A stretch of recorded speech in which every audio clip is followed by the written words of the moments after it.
মৰমৰ ছাত্ৰ ছাত্ৰীসকল পোনপ্ৰথমে তোমালোক সকলোকে আমাৰ ইউটিউব চেনেললৈ স্বাগতম জনাইছোঁ। আজি আমি আলোচনা কৰোঁ ক্লাছ 9ৰ English lesson 2 the sound of music. গতিকে তোমালোকে ভিডিঅ'টো প্ৰথমৰ পৰা শেষলৈকে চাবা। এতিয়া চোৱা, সাউন্ড অফ মিউজিকত আমাক কিছুমান কুৱেশ্যন দিছে।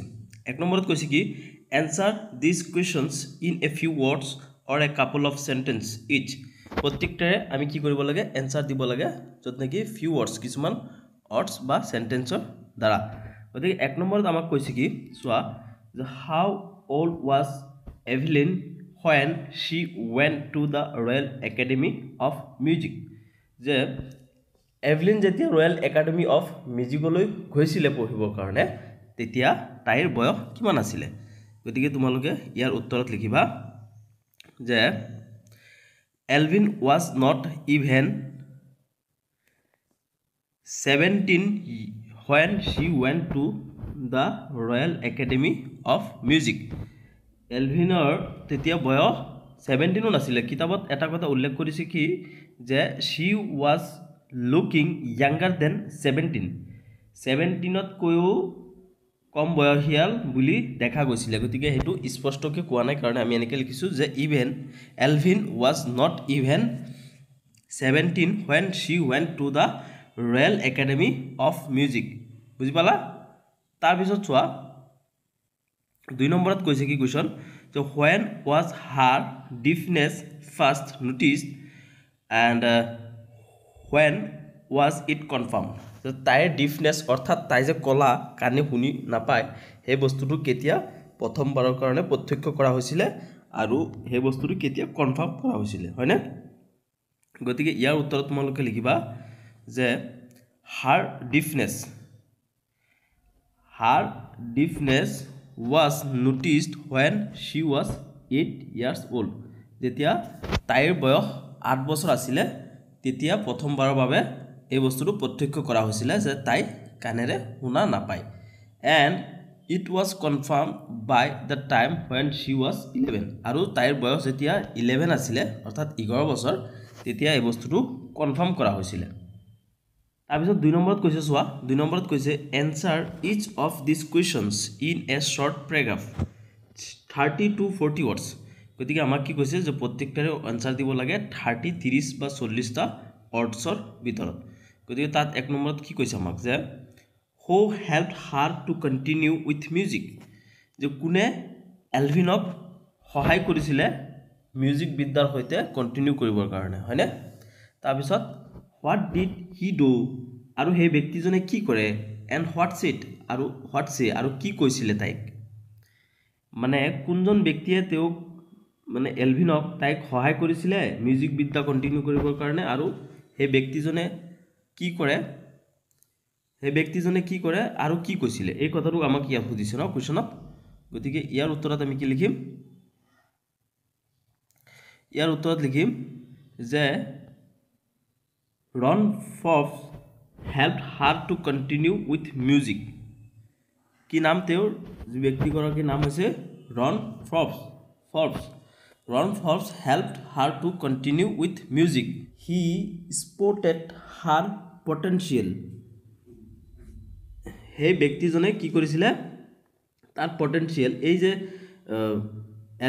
এলভিনৰ যে সম্ভাৱনীয়তাটো ভৱিষ্যতে তাই এজনী ভাল মিউজিচিয়ান হ'ব পাৰিব সেই বস্তুটো এই ৰন ফৰ্বছ নামৰ ব্যক্তিজনে প্ৰথমবাৰৰ কাৰণে প্ৰত্যক্ষ কৰিছিলে, হয়নে, ধৰিব পাৰিছিলে। তাৰপিছত এণ্ড ছেড, আৰু তাইক কৈছিলে, ৰন ফৰ্বছে কৈছিলে যে don't listen through your ears. তুমি তোমাৰ কাণেৰে নুশুনিবা, কাণেৰে শুনাৰ প্ৰয়োজনীয়তা নাই, তুমি কিহেৰে শুনিবা, ট্ৰাই টু চেঞ্জ ইট চাম আদাৰ ৱে। তুমি কাণেৰে শুনিব নালাগে, তুমি কি কৰিবা, অন্য কোনো উপায়েৰে বুজিবলৈ চেষ্টা কৰিবা মিউজিকটো। মানে চেঞ্জ, এই ইন্দ্ৰিয় প্ৰতিভা আছে নহয় আমাৰ 5টা, ছাল, চকু, নাক, কাণ আৰু মুখ, এই 5টাৰ ভিতৰত। এতিয়া আমাক যিহেতু তাই চকুৰে কাণেৰে নুশুনে গতিকে কি কৰিব, তাই অন্য উপায়েৰে বুজিবলৈ চেষ্টা কৰিব। হয়তো তাইৰ ছালৰ সহায়ত বুজিব চেষ্টা কৰিব, নহ'লে চকুৰ সহায়ত বুজিবলৈ চেষ্টা কৰিব, নহ'লে এই নাকৰ সহায়ত, মানে যিকোনো উপায়েৰে, অন্য উপায়েৰে যেহেতু তাই নুশুনে সেইকাৰণে কৈছে don't listen through your ears তুমি কাণেৰে নুশুনিবা try to change it some other way তুমি অন্য উপায়েৰে এইটোক বুজিবলৈ চেষ্টা কৰিবা he began by turning two large drums to different notes আৰু তেওঁ আৰম্ভ কৰিছিলে লাৰ্জ ডাম্পছ এই ডাম্পছবোৰ বুজি পাইছেনে বাৰু ডাম্পছ মানে এই যে বাদ্যযন্ত্ৰত যে ড্ৰামছবোৰ আছে তেনেকুৱা দুটা ডিফাৰেন্স ড্ৰামছৰ সৈতে বিগিনিং কৰিছিলে তাৰপিছত 2 নম্বৰটো চোৱা 2 নম্বৰত আমাক কোৱেশ্চন কৰিছে name the various places and causes for which Elvin perform এইটো নাৰফৰ্মছ নহয় এইটো পাৰফৰ্মছ দেই এইটো স্পেলিংটো মিষ্টেক হৈ আছে তোমালোকে কোৱেশ্চনত চাবা এইটো পাৰফৰ্মছ হয় গতিকে পাৰফৰ্ম গতিকে ইয়াৰ উত্তৰত তোমালোকে কি লিখিবা যে Evelyn performed free concerts in prisons and hospital তাই কোট কনসার্টস বা তেওঁৰ যিবিলাক ইভেন্ট বা মঞ্চ তাই কোট সজাইছিলে বা কোট গান গাইছিলে হস্পিটেল আৰু প্ৰিজনস অৰ্থাৎ জেলত বা কাৰাগাৰত তাই কি কৰিছিলে ফ্ৰীতে গানবোৰ গাইছিলে মানে ফ্ৰীতে তাই কি কৰিছিলে তাইৰ ইভেন্ট সজাইছিলে এণ্ড শি মেড মিউজিক বা গান বা বাদ্যযন্ত্ৰ তাই কি কৰিছিলে এই হস্পিটেল আৰু প্ৰিজন অৰ্থাৎ কাৰাগাৰত তাই এইবোৰ বজাইছিলে এণ্ড শি মেড মিউজিক হাৰ লাইফ আৰু তাই কি কৰিছিলে তাই নিজৰ জীৱনটোক মিউজিক বনাই লৈছিলে হয়নে মিউজিকেই তাইৰ জীৱন মানুহৰ কিছুমান মানুহ একেবাৰে নিজৰ জীৱনত কিছুমান বস্তুক ইমানে আপন কৰি লয় হয়নে যিবিলাক বস্তুৰ অবিহনে অন্য একো বুজি নাপায় জীৱনত তাইৰো সেম কন্ডিশন আছিলে তাই কি কৰিছিলে মিউজিক হাৰ লাইফ শি মেড মিউজিক হাৰ লাইফ মিউজিকেই তাইৰ জীৱন তেনেকুৱা কৰি লৈছিলে তাৰপিছত পাৰফৰ্ম মেনি ৰেগুলাৰ কনচাৰ্টছ আৰু তাই ৰেগুলাৰলি এই কনচাৰ্টছ অৰ্থাৎ তাইৰ যিবিলাক প্ৰগ্ৰাম আছিলে সেইবিলাক কৰি গৈছিলে ৰেগুলাৰলি তাৰপিছত 3 নম্বৰত কোৱেশ্চন কৰিছে কি আমাক কোৱেশ্চন 3 নম্বৰত কৈছে যে answer the questions in 2 or 3 paragraphs দুটা বা তিনিটা পেৰাগ্ৰাফছত আমি কোৱেশ্চনবোৰ দিব গৈছে বা 100 বা 150 অৰ্ডছৰ ভিতৰত 100 অৰ 150 অৰ্ডছ তাৰপিছত 1 নম্বৰত আমাক কোৱেশ্চন কৰিছে হাউ does Evelyn here music এভেলিনে music কেনেকৈ শুনা পাইছিলে এভেলিন কি আছিলে এভেলিন কলা আছিলে তাই কাণেৰে নুশুনাইছিলে যেহেতু তাই কাণেৰে নুশুনে তাৰপিছতো তাই মিউজিক কেনেকৈ শুনিব পাৰিলে সেইটো বিষয়ে আমি ইয়াত ভালকৈ ডেছক্ৰাইব কৰিব লাগিব এতিয়া চোৱা ইয়াৰ এনসাৰত আমি কি লিখিম যে Evelyn became deaf by the time when she was 11 যেতিয়া নেকি এভেলিন 11 বছৰ বয়সীয়া আছিলে 11 বছৰ বয়স হৈছিলে তাইৰ অৰ্থাৎ 11 বছৰ তেতিয়াই তাই কি আছিলে ডিফ হৈ গৈছিলে অৰ্থাৎ কাণে শুনা বন্ধ হৈ গৈছিলে বাট she did not give up কিন্তু তাই কি কৰা নাছিলে পৰিত্যাগ কৰা নাছিলে বাগৰি গোৱা নাছিলে মানুহৰ সমস্যা আহিলে জীৱনত মানুহ কি কৰে ভাঙি পৰি যায় মানুহে হেতু ত্যাগ কৰি দিয়ে কিন্তু তাই কি কৰিছিলে তাই ডিফ হৈ গৈছিলে তাই কাণে শুনা আছিল তথাপিও তাই মিউজিক বন্ধ কৰি দিয়া নাছিলে বাট she did not give up তাই পৰিত্যাগ কৰা নাছিলে she was determined to lead a normal life তাই কি কৰিছিলে এটো এটা নৰ্মেল লাইফ তাতে তাই কৰি যাব পাৰে নৰ্মেল লাইফ এটা জিয়াই যাব পাৰে তেনেকুৱা ডিটাৰমাইন কৰিছিলে তাই তাৰ পিছত normal life and pursue her interest in music আৰু তাই কি কৰিছিলে তাইৰ ইণ্টাৰেষ্ট মিউজিকত দেখাইছিলে Ron Forbes a percussionist spotted her potential Ron Forbes নামৰ যিগৰাকী ব্যক্তি আছে এজন পাৰচেছনিষ্ট মানে বাদ্যযন্ত্ৰ বজোৱা ব্যক্তি আৰু সেই ব্যক্তিজনে কি কৰিছিলে তাৰ পটেনশিয়েলটো মানে এই এভেলিনৰ পটেনশিয়েল মানে যেটো মানে সম্ভাৱনীয়তা আছে ভৱিষ্যত সম্ভাৱনীয়তা বুজি পোৱা না তোমালোকে যে এজন মানুহে যে ভৱিষ্যতত কিবা এটা সেক্টৰত বা এটা মানে কিবা এটা বিষয়ত ভাল এটা কত হৈছে কি মানে জ্ঞান অৰ্জন কৰিব পাৰিব ভাল এটা পাৰফৰমেন্স দিব পাৰিব সেই বস্তুটো আগতে বুজি পাব পৰা যায় তেনেকৈ হৈছিলে তেওঁলোকৰ ক্ষেত্ৰতো ৰন ফৰ্বছে কি কৰিছিলে এভেলিনৰ যেটো সম্ভাৱনীয়তা আছে মিউজিকত মানে ভৱিষ্যত আছে এটা সেই বস্তুটো কি কৰিছিলে বুজিব পাৰিছিলে যে Ron Forbes a percussionist spotted her potential sport কৰিছিলে তাই তেও নিজে বস্তুটো প্ৰত্যক্ষ কৰিব পাৰিছিলে তাৰপিছত কি কৈছে চোৱা হি asked her not to listen through ears আৰু ৰন ফৰ্বছ ব্যক্তিগৰাকীয়ে কি কৈছিল তাইক কৈছিলে যে তুমি কাণেৰে নুশুনিবা যেহেতু কাণেৰে নুশুনা গতিকে হিয়াৰ প্ৰয়োজন নাই কাণেৰে নুশুনিবা তুমি but try to sense it some other way তুমি কি কৰা অন্য কোনো উপায়েৰে এটো বুজিবলৈ চেষ্টা কৰা সেন্স অনুভৱ কৰিবলৈ চেষ্টা কৰিবা she realized she could feel the higher drum from the west up and the lower on from the west down she realized তাই ৰিয়েলাইজ কৰিছিলে she could feel the higher drum এই ডাঙৰ ড্ৰামবোৰ আছে যে ড্ৰাম মানে কি জানা এই বাদ্যযন্ত্ৰ বজোৱা ড্ৰাম আছে কিছুমানক ড্ৰাম বুলি কয় তোমালোকে চিনি পাবা নিশ্চয় তাই ফিল কৰিছিলে যে হায়াৰ ড্ৰামবোৰ তাই ৱেষ্টৰ দ্বাৰা কঁকালৰ দ্বাৰা কি কৰিব পাৰে লৱাৰ আৰু আপাৰত কি কৰিব পাৰে তাই যাতে ফিল কৰিব পাৰিব সেই বস্তুটো তাই ৰিয়েলাইজ কৰিব পাৰিছিলে হয়নে তাৰপিছত চোৱা Forbes repeated the exercise and soon Evelyn discovered that she could sense certain notes in different part of her body আৰু সেই ৰন ফৰ্বছ নামৰ ব্যক্তিজনকে ৰিপিট কৰিছিলে বাৰে বাৰে আৰু এক্সাৰসাইজ কৰাইছিলে তাইক তাৰপিছত হোৱাৰ লগে লগে অলপ সময়ৰ ভিতৰতে মানে কিছু সময়ৰ ভিতৰতে কি হৈছিলে এভলিনে এটো দেখা পাইছিলে যে তেও অনুভৱ কৰিছিলে বা তেও আৱিষ্কাৰ কৰিছিলে যে কি তাই কি কৰিব পাৰে she could sense certain notes তাই কি কৰিব পাৰে কিছুমান বস্তু অনুভৱ কৰিব পাৰে in different parts of her body তাইৰ শৰীৰৰ বিভিন্ন অংগত কি কৰিব পাৰে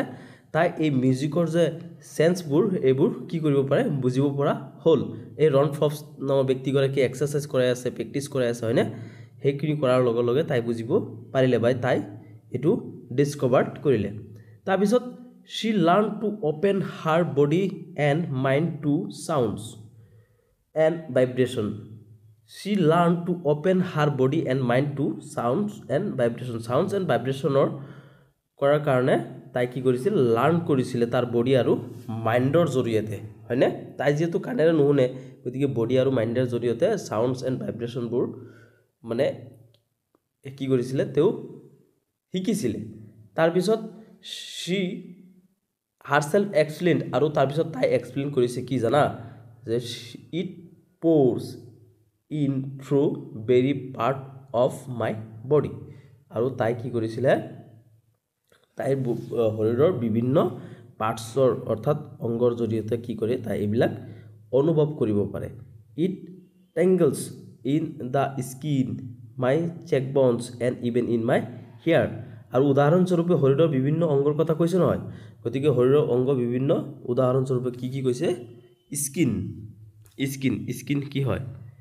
স্কিন তাৰ পিছত চেকবোনছ এণ্ড ইভেন মাই হেয়াৰ শৰীৰৰ যে ছাল আছে চেকবোনছ মানে কিনখিনি চিনি পাইছা না বুজি পাইছা না তোমালোকে এই চকু আৰু মুখৰ মাজৰ যিখিনি অংশ আছে এইখিনি কথা কৈছে তাৰ পিছত ইভেন ইন মাই হেয়াৰ আৰু চুলিৰ থ্ৰুটো তাই এইবোৰ বুজিব পাৰিছিলে তাৰ পিছত when she played on the xylophone when she played on the xylophone she could sense the sound passing up the stick into her fingers আৰু যেতিয়া তাই কি কৰিছিলে xylophone বজাইছিলে তেতিয়া তাই অনুভৱ কৰিছিলে যে তাই ফিংগাৰ অৰ্থাৎ হাতৰ আঙুলিৰ থ্ৰুতে যে এই সাউন্ডবোৰ মানে passing to the mind মানে তাই মাইন্ডলৈ গৈছিলে সেই বস্তুটো তাই অনুভৱ কৰিছিলে xylophone যেতিয়া তাই বজাইছিলে তেতিয়া হাতেৰে বজাইছিলে নিশ্চয় গতিকে হাতেৰে বজোৱাত হাতৰ ফিংগাৰ অৰ্থাৎ আঙুলিৰে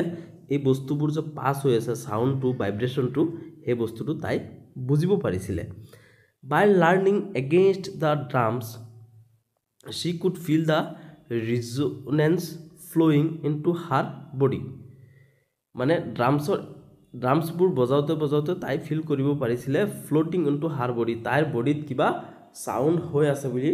তাই অনুভৱ কৰিব পাৰিছিলে তাই কলা আছিল কানেৰে শুনা নাছিল গতিকে তাইৰ বডিৰ থ্ৰুতে বডিৰ বিভিন্ন পাৰ্টছৰ থ্ৰুতে তাই মিউজিকবোৰ শুনিছিল হয় না নহয় হেতু আমি উত্তৰত লিখি আছো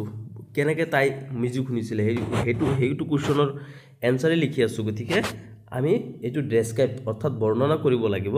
যে কেনেকৈ এটা বস্তু তাই শিকিছিলে এটা বস্তু কেনেকৈ তাই কৰিছিলে মিউজিক শুনিবৰ কাৰণে তাৰপিছত on the wooden floor she used to remove her shoes so that the vibrations may pass through her bare feet and up her legs তাই কি কৰিছিলে যেতিয়া নেকি উডেন ফ্লোৰ অৰ্থাৎ কাঠৰ ফ্লোৰত যেতিয়া তাই কি কৰিছিলে এইবিলাক বাদ্যযন্ত্ৰ প্ৰেক্টিছ কৰিছিলে মিউজিকৰ তাইৰ কি কৰিছিলে জোতা খুলি পেলাইছিলে যাতে কি কৰে বেয়াৰ ফিট মানে নগ্ন বডিৰে এইবোৰ সাউন্ডবোৰ কি হয় তাই যাতে ফিল কৰিব পাৰে হয়নে ফিল কৰিবৰ কাৰণে নগ্ন বডিৰে এতিয়া তুমি জোতা পিন্ধি থাকিলে বস্তুটো ফিল কৰিব নোৱাৰিব এই কাৰণে জোতা খুলি পেলাই নগ্ন বডিৰে কৰি পেলাই আপ হাৰ লেগস আৰু এই লেগস অৰ্থাৎ বডিৰে তাইৰ মাইন্ডলৈ থ্ৰুতে এই বস্তুবোৰ মানে ফিল কৰিবৰ কাৰণে তাই কি কৰিছিল জোতাজোৰো ইভেন খুলি পেলাইছিলে গতিকে আমি এটোৰ এনসাৰত এইখিনি লিখিব লাগিব তাৰ পিছত চোৱা এটো যোৱাৰ পিছত আমি কি লিখিম এতিয়া পাৰ্ট 2 আছে পাৰ্ট 2 যে সেনাই অফ বিসমিল্লাহ খান গতিকে এটোত আমি কি লিখিম যে থিংকিং এবাউট দা টেক্সট তোমালোকক দিছে তাৰ পিছত কি চোৱা ইয়াত এক নম্বৰত আমাক কি কোৱেশ্চন কৰিছে টিক দা ৰাইট এনসাৰটোক আমি টিক কৰিব লাগে এতিবা বাছি উলিয়াব লাগে সে এক নম্বৰত কি কৈছে এক নম্বৰত কৈছে দা ব্ৰেকেটৰ ভিতৰত আছে shehnai and pungi was a reeded noise maker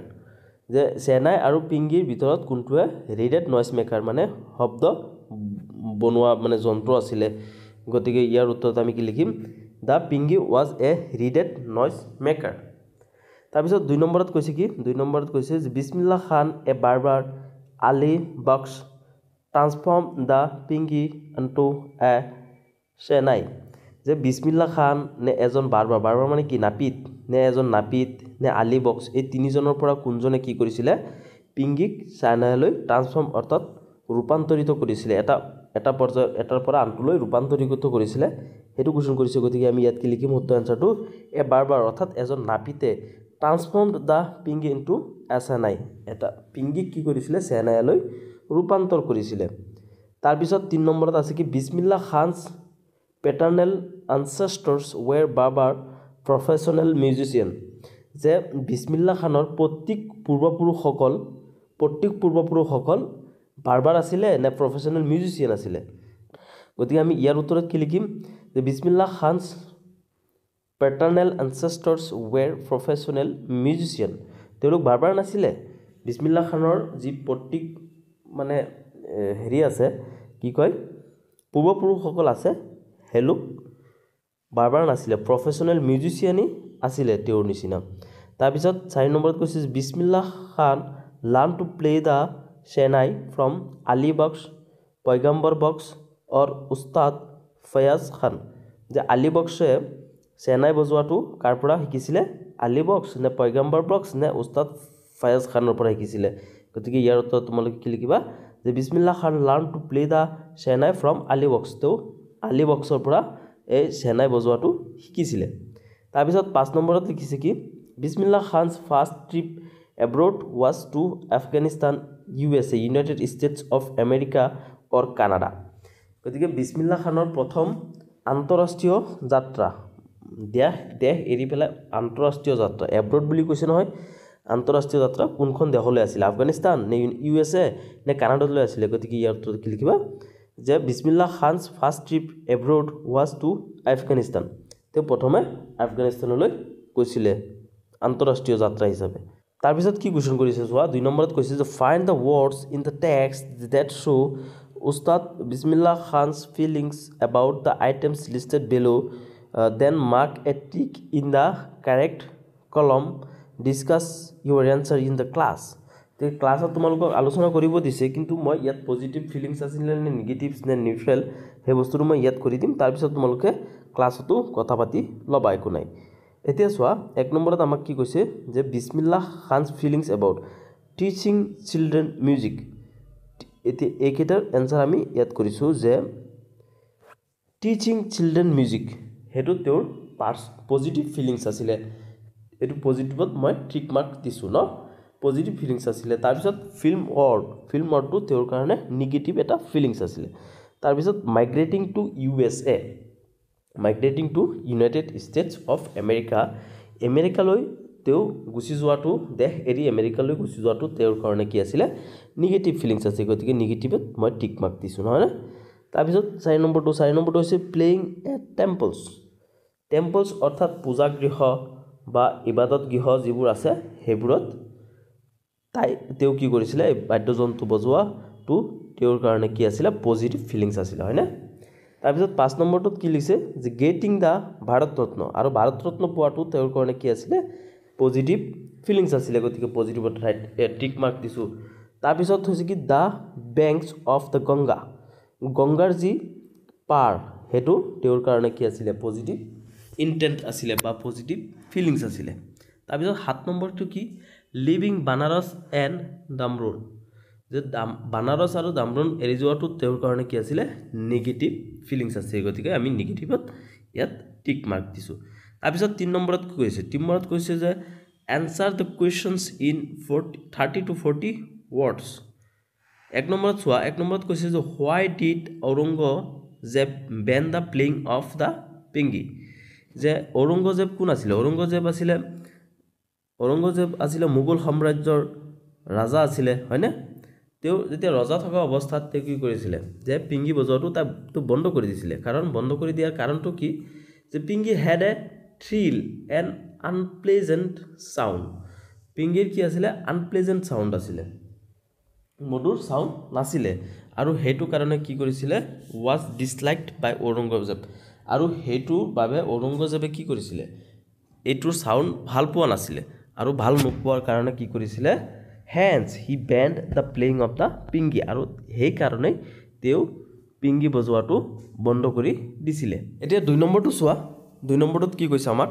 যে how is a shehnai different from a pingi যে shehnaiটো কি হয় পিংগিৰ পৰা কেনেকৈ ডিফাৰেন্স হয় অৰ্থাৎ অনন্য হয় হয়নে গতিকে ইয়াৰ উত্তৰত আমি কি লিখিম যে shehnai is a hollow pipe made from the a stream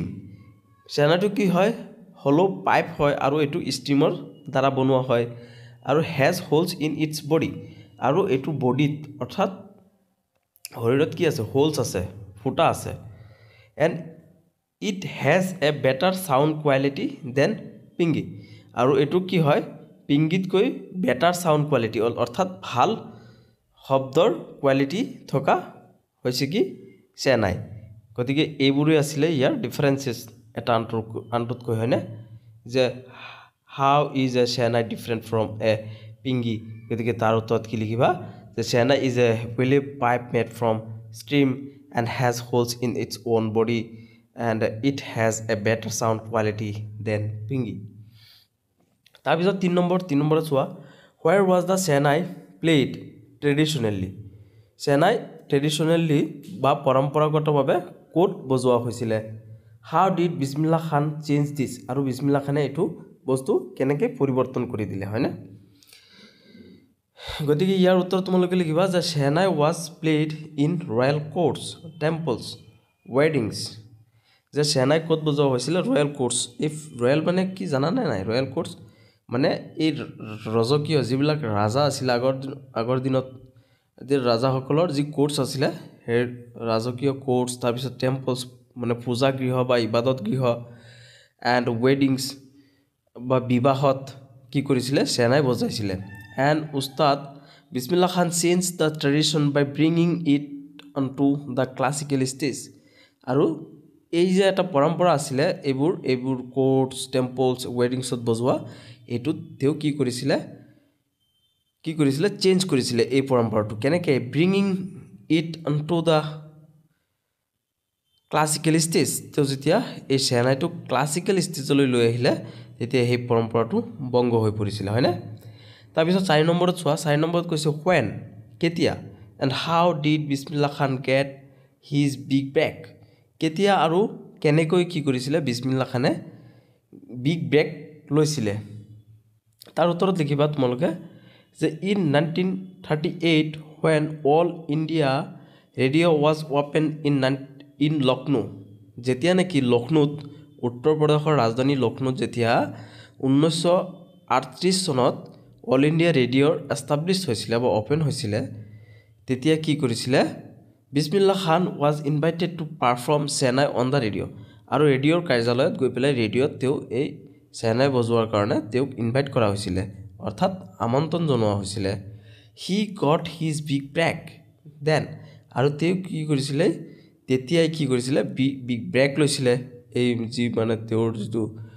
দৈনন্দিন প্ৰণালী আছিলে সেইটোৰ পৰা ব্ৰেক লৈছিলে and soon became an of and heard player on the radio' আৰু তেতিয়া লগে লগে তেওঁ কি কৰিছিলে এটা মানে ৰেগুলাৰ মানে এজন হৈ গৈছিলে ৰেগুলাৰ মিউজিক বজোৱা এজন ব্যক্তি হৈ গৈছিলে ৰেডিঅ'ত হয়নে গতিকে এইটো উত্তৰত এনেকৈ লিখিবা তাৰপিছত 5 নম্বৰত চোৱা তোমালোকে Where did Bismillah Khan play the Shehnai on 15 August 1947? যে 1947 15 আগষ্টত কি কৈছিলে ভাৰতবৰ্ষ স্বাধীন হৈছিলে ইংৰাজসকলৰ পৰা হয়নে তেতিয়া সেই দিনাখন চেনাই ক'ত বজাইছিলে বিছমিল্লা খানে এণ্ড why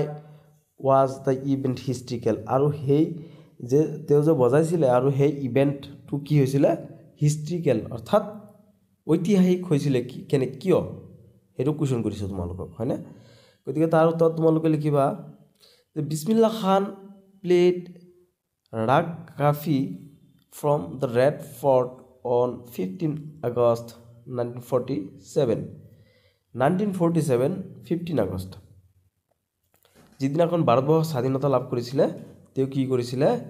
ৰাগ কাফি বজাইছিলে ক'ত ৰেড ফৰ্ট লালকিল্লাত আজিৰ তাৰিখত ভাৰতবৰ্ষৰ প্ৰধানমন্ত্ৰীয়ে য'ত নেকি পতাকা উত্তোলন কৰে 15 আগষ্টৰ দিনা সেই ৰেড ফৰ্ট অৰ্থাৎ লালকিল্লাতে কি কৰিছিলে বিছমিল্লা খানে সেইদিনাখন বজাইছিলে তাৰপিছত and it was a historical event because India received independent on the date day from the British Empire আৰু সেইটো ঐতিহাসিক হৈ পৰিছিলে কাৰণ সেইদিনাখনে কি কৰিছিলে ভাৰতবৰ্ষই ইংৰাজসকলৰ পৰা স্বাধীনতা লাভ কৰিছিলে তাৰপিছত এতিয়া 6 নম্বৰটো চোৱা 6 নম্বৰত কি কৈছে Why did Bismillah Khan refuse to start a Senai school in the USA United States of America যে বিছমিল্লা খানে ইউনাইটেড ষ্টেটছ অফ আমেৰিকা অৰ্থাৎ আমেৰিকাত তেওঁ মিউজিক স্কুল খুলিবৰ কাৰণে কিয় অমান্তি হৈছিলে তেওঁ মানি লোৱা নাছিলে ইয়াৰ উত্তৰত লিখিবা যে Bismillah Khan loved his country Bismillah খানে তেওঁৰ কাণ্ট্ৰি অৰ্থাৎ ভাৰতবৰ্ষক বহুত ভাল পায় and would not leave it for any monetary gains আৰু তেওঁ অৰ্থ সম্পদ বা ধন সম্পদৰ কাৰণে এই দেশখন এৰি যাবলৈ নিবিচাৰে আমেৰিকাত গ'লে বহুত টকা পইচা ইনকাম কৰিব পাৰিব মিউজিক স্কুল খুলিলে তাত কিন্তু তেওঁ যিহেতু দেশক ভাল পায় গতিকে তেওঁ এই টকা পইচাৰ উন্নয়নৰ কাৰণে এই দেশখন এৰি যাবলৈ তেওঁ নিবিচাৰে হি ফেল্ট ৰুটেড লিভিং নিয়াৰ বানাৰস এণ্ড ৰিভাৰ গংগা ৰিভাৰৰ বানাৰসৰ যি হেৰি আছে জেগা আছে সেই জেগাত থাকি তেওঁ কি কৰে ভাল পায় he declined his students request to start a shehnai school in the USA তেওঁৰ ষ্টুডেণ্ট এজনে কি কৰিছিলে তেওঁক অফাৰ কৰিছিলে যে আমেৰিকাত আপুনি চেনাই স্কুল খোলক আৰু সেইটো বস্তু কি কৰিছিলে তেওঁ ডিক্লাইণ্ড অৰ্থাৎ কেঞ্চেল কৰি দিছিলে বাতিল কৰি দিছিলে মান্তি হোৱা নাছিলে তেওঁ এইটো গ'ল তাৰপিছত 7 নম্বৰত চোৱা ফাইণ্ড এটলিষ্ট 2 sentences এইটো সেন্টেন্স হ'ব দে sentences in the next which in the text which tell you the Bismillah Khan loves India and Banaras Bismillah খানে যে বেনাৰস অৰ্থাৎ আৰু ভাৰতবৰ্ষক যে ভাল পায় যে তেওঁ সেই বস্তুটো প্ৰমাণ কৰিবৰ কাৰণে আমি কি কৰিব লাগে এটলিষ্ট 2টা সেন্টেন্স লিখিব লাগে গতিকে আমি কি লিখিম যে Bismillah Khan loved his country Bismillah খানে তেওঁ দেশক ভাল পাইছিলে he declined a students offer to start a shehnai school in the USA তেওঁ বহুত টকা পইচা পোৱা যাব আমেৰিকালৈ গুচি গ'লে এইটো এটা ষ্টুডেণ্টে তেওঁক ৰিকুৱেষ্ট কৰিছিলে যে চেনাই স্কুল খোলক আপুনি আমেৰিকাত তেনেহ'লে বহুত টকা ইনকাম কৰিব পৰা যাব কিন্তু তেওঁ কি কৰিছিলে দেশক ভাল পোৱাৰ কাৰণে সেই অফাৰ কি কৰিছিলে পৰিত্যাগ কৰিছিলে বাতিল কৰি দিছিলে তেওঁ যোৱা নাছিলে since it would keep him away from his country আৰু তেতিয়াও কি কৰিব তেওঁ দেশৰ পৰা আঁতৰাই লৈ গুচি যাব সেইটো কাৰণে তেওঁ কি কৰিছিলে মানা কৰি দিছিলে He also refused Shekhar Gupta's offer to move to the Pakistan during partition. আৰু শেখৰ গুপ্তা নামৰ ব্যক্তিজনে যে তেওঁক অফাৰ কৰিছিলে যে আপুনি স্বাধীনতাৰ সময়ত যেতিয়া নেকি ভাৰতবৰ্ষ আৰু পাকিস্তান ডিভাইড হৈ গ'ল, এটা ভাগ হৈ গ'ল, দুটা দেশৰ সৃষ্টি হ'ল, সেই সময়ত কি কৰিছিলে শেখৰ গুপ্তাই তেওঁক অফাৰ কৰিছিলে যে আপুনি পাকিস্তানলৈ গুচি আহক। কিন্তু তেওঁ কি কৰিছিলে নিজৰ দেশ নিজৰ জেগা বেনাৰস এৰি তেওঁ গুচি যাবলৈ মান্তি হোৱা নাছিলে। গতিকে এই সেন্টেন্সবোৰে বা এই কথাবোৰে প্ৰমাণ কৰে যে বিসমিল্লাহ খানে কি কৰিছিলে তেওঁৰ দেশ আৰু বেনাৰসক কি কৰিছিলে ভাল পায়, এই কথাবোৰে প্ৰমাণ কৰে। এতিয়া চোৱা আমাক কি কৈছে যে থিংকিং এবাউট দ্য লেংগুৱেজ, ভাষাৰ বিষয়ে আমি ভাবিবলৈ আমাক কৈছে। তাৰপিছত 1 নম্বৰত আমাক কৈছে যে complete the following sentences bringing with add to verb to answer the questions in the brackets. আমি কি কৰিবলৈ আমাক কৈছে যে এই যে ব্ৰেকেটত যে কুৱেশ্যনটো দিছে এই ব্ৰেকেটত থকা কুৱেশ্যনটোৰ এনসাৰ কৰিব কৈছে। কেনেকৈ কৰিম, আমাক যে আধা এই সেন্টেন্সটো দি থৈছে যে দ্য স্কুল স্পৰ্টছ টিম হোপছ, এইটো আধা এটা সেন্টেন্স। এই সেন্টেন্সটো পূৰ্ণ কৰি পেলাই আমি কি কৰিব লাগিব, এই ব্ৰেকেটত থকা কুৱেশ্যনটোৰ এনসাৰ কৰিব লাগিব। কি কৈছে যে what does it hope to do, এইটোৱে কি আশা কৰে, তেনেহ'লে আমি কি লিখিম এনসাৰটো দ্য স্কুল স্পৰ্টছ টিম। এতিয়া এনসাৰটো চোৱা the school sports team hope to win the matches, তাৰমানে আমাক হোপলৈকে দি দিছে, আমি টু উইন দ্য মেটছ এইখিনি লগাই দিছোঁ। দিয়াৰ পিছত কি হৈ গ'ল, এই কুৱেশ্যনটো যে ব্ৰেকেটত আছে এইটোৰ এনসাৰো হৈ গ'ল আৰু বাক্যটো কি হৈ গ'ল পৰিপূৰ্ণ হৈ গ'ল। আধা বাক্য আছিলে এনসাৰটো আধা হৈ আছিলে, আমি এইটো পূৰ্ণ কৰি দিলোঁ। এনেকৈ আমি এইকেইটা কৰিব লাগিব। তেনেহ'লে 2 নম্বৰত চোৱাচোন, 2 নম্বৰত কৈছে উই অল ৱান্ট, আমি সকলোৱে বিচাৰোঁ। What do we all want to do, আমি সকলোৱে কি হ'ব বিচাৰোঁ, হয়নে? তেনেহ'লে ইয়াত আমি এইটো পূৰ্ণ কৰি দিলে কি লিখিব পাৰিম, উই অল ৱান্ট টু গ' টু ছাকচিড ইন আৱাৰ লাইফ, আমি সকলোৱে কি কৰিব বিচাৰোঁ জীৱনত সফল হ'বলৈ বিচাৰোঁ।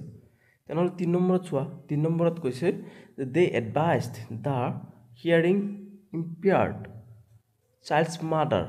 What did they advise to her to do, তাইক অৰ্থাৎ চাইল্ডৰ মাদাৰক তেওঁলোকে কি এডভাইচ দিছে। তেনেহ'লে এইটো যদি আমি পূৰ্ণ কৰি দিওঁ তেনেহ'লে কি কৰিব পাৰিম, দে এডভাইজ, এনসাৰটো লিখিবা they advised the hearing impaired child's mother to consult a doctor, চাইল্ডৰ মাদাৰ অৰ্থাৎ বাচ্চাৰ মাদাৰক কি কৈছে ডক্টৰৰ লগত কনচাল্ট মানে আলোচনা কৰিবলৈ কাৰণে পৰামৰ্শ দিছে। এতিয়া 3 নম্বৰটো গ'ল। 4 নম্বৰত চোৱা আমাক কি কৈছে, the authorities permitted us to, what did the authorities permit us to do, যে অথৰিটিয়ে আমাক কি কৰিবলৈ কাৰণে পাৰ্মিট দিছে, এইটো এনসাৰ আমি কি কৰিব পাৰিম, the authorities permitted us two construct the building তৈয়াৰ কৰিবৰ কাৰণে আমাক কি কৰিছে অথৰিটিয়ে পাৰ্মিশ্যন দিছে। তাৰপিছত 5 নম্বৰত এ মিউজিচিয়ান ডিচাইডেড টু, তাৰপিছত কুৱেশ্যনটো কৰিছে কি what did the musician decided to, যে মিউজিচিয়ানে কি ডিচাইড কৰিছে, তাৰ উত্তৰত আমি কি লিখিব পাৰোঁ, a musician decided to open a school for children, মিউজিচিয়ানে কি ডিচাইড কৰিছে চিলড্ৰেনৰ কাৰণে এটা স্কুল নতুনকৈ অপেন কৰিবৰ কাৰণে ডিচাইড কৰিছে বা স্থিৰাং কৰিছে। তাৰপিছত 2 নম্বৰত চোৱা, 2 নম্বৰত আমাক কুৱেশ্যনখিনি অলপ বেলেগকৈ কৈছে যে from the next text on Bismillah Khan find the words and phrases that match these definitions and write them down. The number of the paragraph where you will find the words phrases has been given for you in the brackets. গতিকে আমি এইটো কেনেকৈ সমাধান কৰিম, the home of royal people মানে ৰজাগৰীয়া সকলৰ যিটো ঘৰ আছে, the home of the royal people, ৰজাগৰীয়াসকলৰ যি ঘৰ আছে তাক কি বুলি কয়, এনসাৰটো লিখিম দ্য ৰয়েল ৰেচিডেন্স। তাৰপিছত 2 নম্বৰটো হৈছে কি the state of being Elon হৈ থকাটো কি বুলি কয়, solitude the state of being alone তাৰপিছত 3 নম্বৰটো a part which is absolutely necessary এটা অংশ যেটো নাকি অতিকৈ প্ৰয়োজনীয় হেতুক আমি কি বুলি কম indispensable অপৰিহাৰ্য হয়নে মানে এটা অংশ যদি বহুত বেছি প্ৰয়োজনীয় হয় তেনেহলে হেতু আমি অপৰিহাৰ্য কেতিয়া আমি তাক এৰি দিব নোৱাৰো তাৰপিছত 4 নম্বৰটো কৈছে কি to do something not done before কিবা এটা কৰিব লাগে যেটো আগতে কেতিয়া হোৱা নাই হেতু কি হ'ব invent নতুনত্ব আৱিষ্কাৰ হয়নে যেটো হৈ আছে হেতু তো আমি আৰু কি কৰিম হেতু তো হৈ গলি মানে নতুনকৈ এটা কৰিব লাগে to do something not done before যেতিয়া এতিয়ালৈকে যেটো হোৱা নাই আগতে হেতু কি কয় invent বুলি কয় তাৰপিছত 5 নম্বৰটো হৈছে কি without much effort বহুত বেছি চেষ্টা নকৰাকে যেটো এটো কি হ'ব effortlessly মানে চেষ্টাৰ অবিহনে যেটো হৈ যায় চেষ্টাৰ অবিহনে কিছুমান হৈ যায় নহয় হেতু effortlessly তাৰপিছত 6 নম্বৰটো চোৱা quickly in large quantities এটো সেন্টেন্স আমি যদি বনাও তেনেহলে কি বনাম the quickly and in large quantities thick and fast তাৰপিছত চোৱা তাৰপিছত 3 নম্বৰত কোৱেশ্চন কিনি কৈছে কি tech the right answer right to আমি শুদ্ধটো বাছি উলিয়াব লাগে when something is revived when something পুনৰুজ্জীৱিত যেতিয়া বস্তু এটা হয় তো কি বুলি কম আমি it remains dead or lives again যেতিয়া পুনৰুজ্জীৱিত হয় বস্তু এটা নাইকিয়া বা মৰি যোৱা বস্তু এটা পুনৰুজ্জীৱিত when something is revived পুনৰুজ্জীৱিত হৈছে হেতু remains dead এটো কি মৰিয়ে থাকিব নে live again আকো মানে কিটো কি জিয়াই থাকিব এটো আমি নিশ্চয় lives again বুলি দিম কাৰণ যেতিয়া বস্তু এটা পুনৰুজ্জীৱিত হৈছে হেতু বস্তুটো আকো কি কৰিব lives again আকো কি কৰিব জিয়াই থাকিব when something is revived it lives again হয়নে তাৰপিছত 2 নম্বৰটো চোৱা যে when a government bans something it once it stopped ne started when a government has banned something it once it stopped or started তাৰমানে গভৰ্নমেন্টে যেতিয়া কোনোবা এটা বস্তু বন্ধ কৰি দিয়ে হে বস্তুটো আগতে ষ্টাৰ্ট হৈ গৈছে নে কি কৰিছে ষ্টপ হৈছে হয়নে তেনেহলে আমি এতত কি লিখিম যে when a government bans something it once it stopped এটো stopped হৈ কৰিবৰ কাৰণে কি কৰিব দিয়ে বেন্ড কৰি দিয়ে হয়নে তাৰপিছত 3 নম্বৰত চোৱা so when something is considered auspicious welcome it or avoid it যেতিয়া কোনো এটা বস্তুক মানে প্ৰয়োজনীয় বুলি ভাবা হয় অতিকে হেতুক আমি ওয়েলকাম কৰিম নে এভয়েড কৰিম ওয়েলকাম মানে স্বাগতম কৰিম নে বস্তুক আমি এৰি থাকিম হয়নে তেনেহলে উত্তৰত কি লিখিম when something is considered auspicious welcome it যেতিয়া কোনো এটা বস্তু আমি কি বুলি ভাবো মুক্ত বুলি ভাবো সেই বস্তুক আমি সদায় ওয়েলকামই কৰিম হয়নে ভাল বস্তু আমি ওয়েলকাম কৰিবই লাগিব ন এটো আমি এভয়েড কৰি বা পৰিত্যাগ কৰি চলিব নোৱাৰো when we talk about something এটো কোৱেশ্চনটো কোন ভুল হৈছে এতিয়া 4 নম্বৰটো চোৱাচোন 4 নম্বৰটো কি কৈছে when we talk about something we find it interesting or boring তাৰমানে এটো কোৱেশ্চনটো কোন ৰং হৈ আছে চোৱা যে when we talk to something তাৰমানে আমি এটা কোনো এটা বস্তুৰ বিষয়ে যদি আলোচনা কৰো তেনেহলে নিশ্চয় আমি কি ভাবিম এটো ইন্টাৰেস্টিং বস্তু হ'ব হয়নে নহলে আমি আলোচনা থৰি না কৰিম এটো বোরিং যদি বস্তু হয় মানে বোর হৈ যায় মানুহে কি হয় এলাহ পায় বস্তু এটা তেনেহলে এটো বিষয়ে আলোচনা নকৰে এটোই কৈছে যে when we talk about something যেতিয়া আমি কোনো এটা বস্তুৰ বিষয়ে আলোচনা কৰো তেনেহলে বস্তুটো আমাক ইন্টাৰেস্টিং হ'বই লাগিব তেতিয়াহে আলোচনা কৰিম when we talk about something we find it interesting কোৱেশ্চনটো আমি এনসাৰটো এনেকে দিব লাগিব তাৰপিছত 5 নম্বৰটো চোৱা when you appreciate something you find it good or useful and find it of no use when you appreciate something যেতিয়া তুমি এটা কোনো এটা বস্তু appreciate কৰিবা তেতিয়া হলে তুমি এটো নিশ্চয় গুড আৰু ইউজফুল হ'ব কাৰণে কি কৰিবা appreciate কৰিবা নহলে নকৰা নহয় এনে এপ্ৰিচিয়েট কৰিব নেকি গতিকে কি লিখিম আমি উত্তৰত when you appreciate something you find it good and useful তাৰপিছত 6 নম্বৰত হৈছে কি when you replicate something you do it for the first time for the second time replicate তাৰ মানে কি এটা বস্তু এবাৰ হৈ যোৱাৰ পিছত আকৌ এবাৰ হৈ যোৱাৰ কথা কৈ আছে ৰেপ্লিকেট হয়নে পুনৰবাৰ পুনৰুজ্জীৱিত পুনৰবাৰ when you replicate something যেতিয়া তুমি এটা দ্বিতীয়বাৰৰ কাৰণে বস্তু এটা কৰা you do it for the first time you do it for the second time হ'ব হয়নে when you replicate something you do it for the second time তাৰপিছত 7 নম্বৰত when we comes to terms with something it is still upsetting no longer upsetting when we come to terms with something যেতিয়া কোনো বস্তুৰ লগত আমাৰ কি হয় terms হয় it is still upsetting or no longer upsetting it is no longer upsetting বুলি আনসারটো দিব লাগিব তাৰ পিছত চোৱা 4 নম্বৰত কৈছে consult your dictionary and complete the following table the first one has been done for you এটা আমাক কৰি দিছে আৰু আমি ডিকশনাৰীৰ পৰা আমি কি কৰিব লাগে বাকি কেটা কৰিব লাগে এতিয়া চোৱা ইনডিসপেন্সিবল তাৰ মানে অপৰিহাৰ্য বস্তু এটা আমি কি বুলি কত লিখিব পাৰিম only before noun এতিয়া চোৱা আমাক কি কত এতিয়া